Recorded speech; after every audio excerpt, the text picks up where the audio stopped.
Oughtran, colleagues, it's an honour to be here.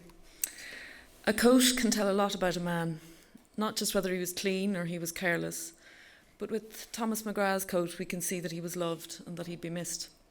Someone had sewn a medal into the lining at the collar, someone had taken the trouble, someone wanted him minded, but the sainted medal didn't bring him any luck. A marriage certificate in his pocket said he had a wife for all of 2 months, while a scrap of paper pinned to his lapel said he met his maker knowing she would bear the burden of the letters that spelled out spy. And we can know all this only from a coat. Torn pages found nearby show the attempts it took to write those 3 letters, S, P and Y. The crossed out, thrown away tries might say much of an unpracticed or of a nervous, unsteady hand, but there is something more in all the times it took to get such a short word right. Bits of paper and a coat, like so many of all the other things that we can find, all the mix and gather of so very many lives in the Irish Revolution, leave us with a choice. It is a stark one, perhaps, for those who come to the period with the weight of a centenary, with the onus to commemorate, or to cultivate memory as an instrument for the living, as the President said. But it is a familiar one for most historians of the period. How do we choose to handle the violence at its heart? The President's plea for ethical remembering is perhaps a timely prompt for historians of the period to reflect on their own priorities and practice. If we can get inside one man's pocket, under the lining of his coat, we are clearly spoiled for the choice of paths that we can bring into the light, and we should be acutely conscious of the consequences of putting them in its glare. We know we make mistakes, we come to the wrong conclusions, we doubt, and doubt drives us back again and again with none of the certainty of commemoration's promise of remembrance, none of the urgency of a centenary's one chance to get it right. We worry away at the past, whether it is the 97th, 98th or 99th anniversary, and we'll still be there when most everyone else has forgotten the 101st.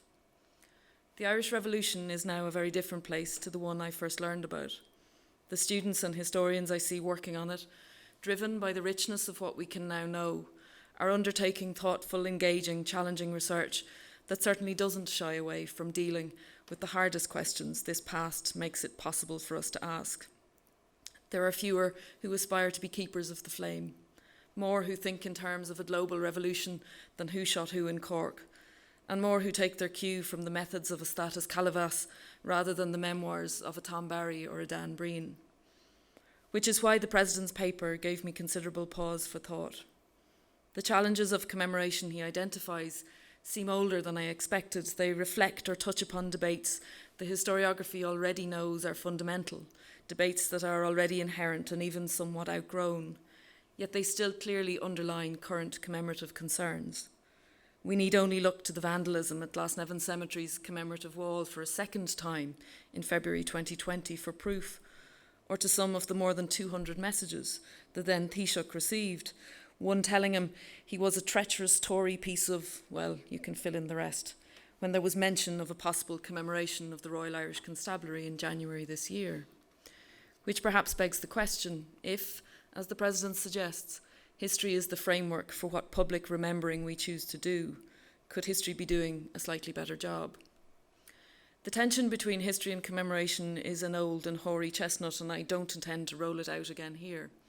I know as the historian I'm the luckier one. I'm not compelled to see if the past can fix us, and I'm blunt enough to think we only have ourselves to blame for what happens now.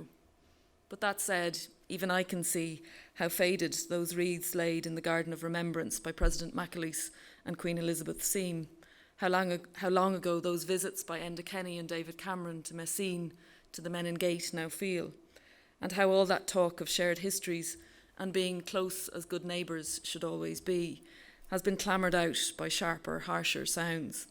Brexit, Brits and border polls are part of the vocabulary of a very different time. So maybe history's job is to make it harder to be so certain and so shrill. Part of the problem is the register that commemoration seems to work in. The President's paper ends with reference to our duty to honour and respect that past and retrieve the heroic idealism that was at its heart. Again, the historian, I think, has the easier task. I just have to try and see it for what it was. The President has to forge his hospitality of narratives, but many of our narratives still seem tied to a centenary calendar packed with dates and events that a Countess Markovich or a Michael Collins might have picked. If someone had marked the centenary of, say, the introduction of the old age pension back in 2009, we might have actually found a moment of shared history, a moment that improved the lot of every person on this island and the next. But in the centenary stakes, the old age pension doesn't set pulses racing and the anthem singing. While that may seem a rather contrary point, it is a sort of fundamental one all the same. Whose pasts are we interested in commemorating, and just how inclusive are we really prepared to be? If we accept that commemoration is largely concerned with the more obvious political moments, that the real challenge of ethical remembering revolves around the violence of this past, who are we prepared to listen to when it comes to the violence of the period, and what are some of the consequences of that choice? If we can make our way into the pocket of Thomas McGrath's coat, what does history and commemoration do with that? So much of the evidence seems to suggest that the very basic things we take as certainties might be wrong. In April 1922, John Gunn was disbanded from the RIC on a Thursday, made it back to Ennis, where he had been stationed for 27 years, to Ennis, where he was to be married, and by Sunday he was shot dead. There were others killed like Gunn, others like John Haughey given 5 days to quit the country, who fled to London, leaving a wife and 8 children behind. For them and for many more, for those who fled and those who were fled from, there was none of the clarity about where one war ended and another began that we now seem so sure of. The more we see of the records, the more the distinctions begin to blur. Irishmen killed Irishmen and women throughout the period from 1916 onwards. There's a quality to the violence of the Civil War that is clearly to be found in the years that had just gone before. The truce period, as we traditionally know it, those months from July 1921 to June 1922, can only be conceived as peaceful if we turn a blind eye to the continued use of violence, if we overlook those who go missing, those shot and killed, those driven out, those local settlings of old scores. Also, the sequence of events we accept from 1918 onwards, through the War of Independence, and we cannot even agree on a title for that, through the truce, through the Civil War, makes no sense if we follow what becomes Northern Ireland's trajectory of violence. Violence increases there during the truce period. It eases but continues through 1922 and 1923, but it never really gets included in what we define as the Irish Civil War. There is a messiness about the whole period, a quality to the violence that makes for many civil wars that bleed beyond the margins we have largely drawn for a kind of chronological convenience, so we can set our wars apart, classify them all neat and tidily away, and that is just the margins of the easy parts. The history of violence, the kinds of questions historians have been asking of violence for many years now, take us more and more to the experience of violence itself, to its meanings, to the sense of what violence asked of those who fought, to what it did to those who suffered in its wake. And the military service pensions collection is showing us, as we have never really seen before, the participants' sense of what was done and at what costs.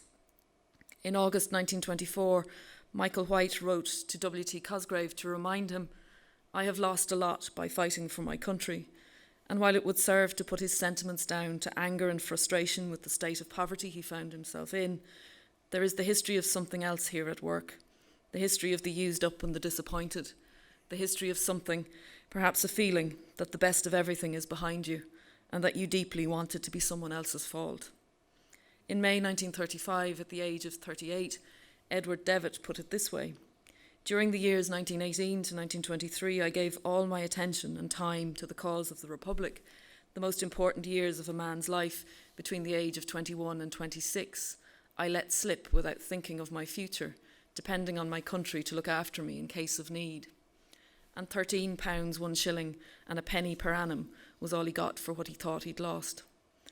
Maybe I'm suggesting a history of resignation, maybe even a history of regret, but regret not so much for what had been done or with what they had been asked to do, but rather with what life after had not gone on to become. Decades of ambivalence is a much more interesting force to reckon with than the public stories of heroics shined up like the medals for every Easter parade. Ambivalence is much more difficult to commemorate. Inclusiveness is not just about who we are prepared to hear, but also what we are prepared to hear them say.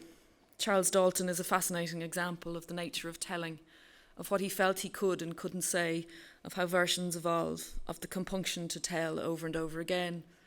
And he certainly had plenty of chances to tell. Dalton was interviewed by Ernie O'Malley. He gave a Bureau of Military History statement.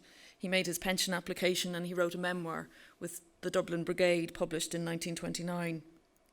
While his memoir acknowledged the overwhelming impulse to flee what had been done on Bloody Sunday morning, he writes, "I started to run. I could no longer control my overpowering need to run, to fly, to leave behind me those threatening streets. That later, as he put it before the altar, I thought over our morning's work and offered up a prayer for the fallen." His public Bloody Sundays were very different to his private ones, that for all he did not want to tell, there was more others did not want to really hear. But the challenges of the sources go beyond that.